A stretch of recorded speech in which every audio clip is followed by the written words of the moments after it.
Hi friends, మీకు కనుక ఈ వీడియో నచ్చినట్లయితే తప్పకుండా లైక్ చేయండి. భూమి చెర్రీతో అసలు నువ్వు నా కోసం నిందను ఎందుకు నీ మీద వేసుకున్నావు చెర్రీ అని చెప్పి అంటూ ఉంటే, ఎందుకంటే నాకు నువ్వంటే అని చెప్పి చెర్రీ ప్రేమిస్తున్న విషయం చెప్పబోయి, నువ్వంటే ఇంట్లో అందరికీ అభిమానం కాబట్టి నేను నిందని నా మీద వేసుకున్నాను అని చెప్పి చెర్రీ అంటూ ఉంటాడు. లేదు చెర్రీ, అది కారణం కాదు, ఇంకేదో బలమైన కారణం ఉంది, ఏంటో నిజం చెప్పు అని భూమి అడుగుతూ ఉంటుంది. దాంతో చెర్రీ, ఎందుకంటే నువ్వు అన్నయ్య వాళ్ళ ఇంట్లో ఉంటున్నావు కదా, ఇప్పుడు ఒకవేళ నువ్వే దొంగతనం చేశావని అందరూ నమ్మితే అప్పుడు అనవసరంగా వెళ్ళి అన్ని ఇంట్లో గొడవ చేస్తారు, అందుకే నేనే నిందను నా మీద వేసుకున్నాను అని చెప్పి చెర్రీ అంటూ ఉంటాడు. ఇక దాంతో భూమి, నువ్వు ఆయన గురించి ఆ ఇంటి గురించి ఎంతలా ఆలోచిస్తున్నావు చెర్రీ, నిజంగా నీలాంటి తమ్ముడు దొరకడం ఆయన అదృష్టం అని చెప్పి అంటూ ఉంటుంది. నీలాంటి మంచి ఫ్రెండ్ దొరకడం నా అదృష్టం కూడా అంటూ థ్యాంక్ యూ మై ఫ్రెండ్ అంటూ చెర్రీకి భూమి షేక్ హ్యాండ్ ఇస్తూ ఉంటుంది. నీలాంటి అమ్మాయిని నేను సొంతం చేసుకోలేకపోతున్నాను, అందుకు నేనే దురదృష్టవంతుడిని అని చెప్పి చెర్రీ మనసులో అనుకుంటూ భూమికి షేక్ హ్యాండ్ ఇస్తాడు. చెర్రీ అక్కడి నుండి వెళ్ళిపోయిన తర్వాత, నువ్వు మంచివాడివి చెర్రీ, ఖచ్చితంగా ఈ దొంగతనం నువ్వు చేయలేదు, నేను చేయలేదు, ఈ దొంగతనం చేసింది ఎవరో కూడా నాకు తెలుసు అని చెప్పి అపూర్వని గుర్తు చేసుకుంటుంది భూమి. మరోపక్క గగన్ ఇంట్లో స్నానం చేస్తూ ఉంటాడు. అప్పుడు భూమి వచ్చి గగన్కి సోపిస్తూ వీపు రుద్దుతూ ఉంటుంది, తల స్నానం కూడా చేయిస్తుంది. ఇక అప్పుడు ఒక్కసారిగా గగన్ కళ్ళు తెరిచి భూమిని చూసి షాక్ అవుతాడు. నువ్వేంటి బాత్రూంలోకి వచ్చావని చెప్పి అంటూ ఉంటే, నేను ఎక్కడికి రావాలనుకుంటే అక్కడికి వస్తానని భూమి అంటూ ఉంటుంది. ఇక దాంతో గగన్, మా అమ్మకు చెబుతానుండు అని చెప్పి అమ్మ అంటూ కేకలు వేస్తూ శారద దగ్గరికి వచ్చి ఆ తైతక్కను బాత్రూంలో నుండి పంపించమ్మా అని అంటూ ఉంటాడు. ఏంటి భూమి అక్కడికి వచ్చిందని శారద షాక్ అవుతుంది. అవునమ్మా, పొద్దున క్యారేజ్ తీసుకొచ్చింది, ఇప్పుడేమో బాత్రూంలోకి వచ్చింది అని గగన్ అంటూ ఉంటే, పూర్ణి ఒకసారి వెళ్ళి చూసిరా అని చెప్పి శారద అంటుంది.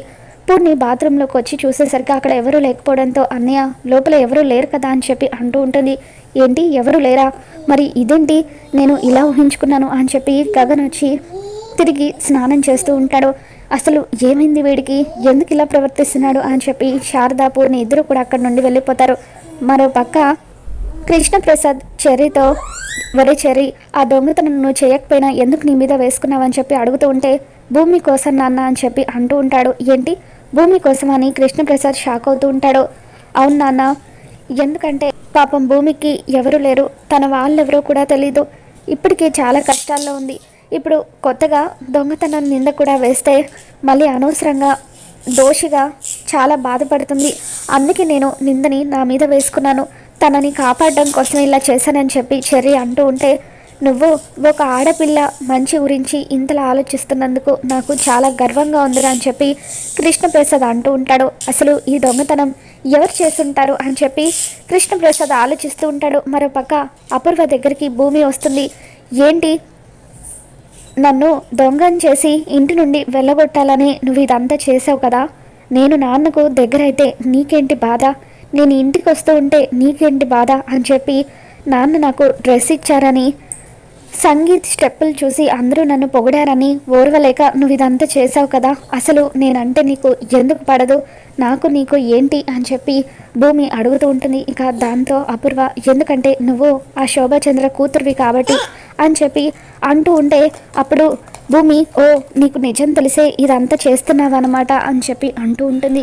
అవును, నువ్వు శోభాచంద్ర కూతురు అని నాకు తెలుసు, కానీ నాకు అర్థం కాని విషయం ఏంటంటే, ఎందుకు మా బావతో నేరుగా నేనే నీ కూతుర్నని నువ్వు చెప్పడం లేదు అని అపూర్వ అడుగుతూ ఉంటుంది. అప్పుడు భూమి, ఎందుకంటే నా దగ్గర ఉండాల్సిన శాల్వా గజ్జలు నీ దగ్గరే ఉన్నాయి కాబట్టి, సాక్ష్యం చెప్పే మనిషి చనిపోయాడు కాబట్టి, నిజానికి అతను చనిపోయాడో చంపేశారో ఆ ప్రశ్నలన్నిటికీ నాకు సమాధానాలు ఇంకా తెలియలేదు. నాతో కోమాల నుండి బయటకు వచ్చి 5 నిమిషాల పాటు మాట్లాడిన మనిషి సడన్గా ఎలా చనిపోయాడో నేను కనుక్కుంటాను. హాస్పిటల్లో ఉండాల్సిన మా అమ్మ ఫ్యాక్టరీకి ఎలా వచ్చిందో తెలీదు, వీటన్నిటికీ సమాధానాలు దొరికిన రోజున అప్పుడు నీ సంగతి చూస్తాను అని చెప్పి భూమి అపూర్వకి వార్నింగ్ ఇచ్చి అక్కడి నుండి వెళ్ళిపోతుంది. ఇక అపూర్వతో భూమి మాట్లాడే విషయాలన్నీ కూడా కృష్ణప్రసాద్ వింటాడు.